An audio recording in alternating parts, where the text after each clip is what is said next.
clock convenient itself so much as a firm. I guess this is it. Don't bother coming in tomorrow. You don't mean... You can't mean... What don't I mean? I mean I'm closed, forget it, kaput. Oh, but you can't! Kaput, extinct. I'm closing its God and customer forsaken place. Pardon me for saying so, Mr. Mushnick, but have you ever considered that maybe what the firm needs is to move in a new direction? Well, what Seymour's trying to say, Mr. Mushnick, is... Well, we've talked about it, and we both agreed that... Seymour, why don't you run him back and get that strange and interesting new plant you've been working on? You see, Mr. Mushnick, some of those exotic plants Seymour's been tinkering about with are really strange and unusual. And we were thinking that maybe one of his strange and interesting plants, prominently displayed and advertised, of course, could attract business.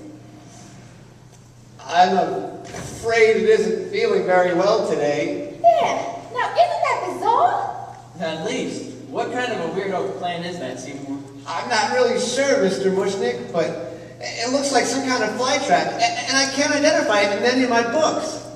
So I gave it my own name. I call it an Audrey II. After me? I hope you don't mind.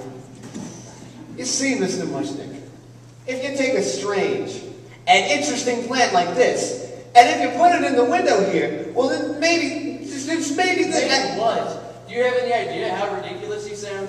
Just because you put a strange and interesting plant in a window, people don't suddenly... Excuse me, I've been noticing that strange and interesting plant. What is it? It's an Audrey II! I've never seen anything like it before. No one has. Well, where did you get it? Well, you remember that total eclipse of the sun a couple weeks ago?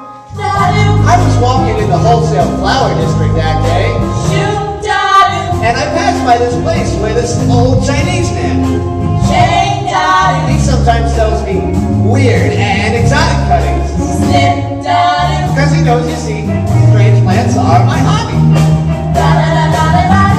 Well, he didn't have anything unusual there that day, so I was just going to, you know, walk on by.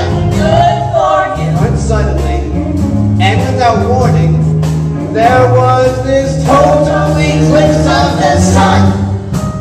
It got very dark, and there was a strange humming sound, like something from another world.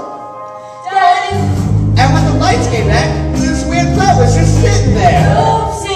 Just stuck in, you know, among the zinnias. Now, I could have sworn it hadn't been there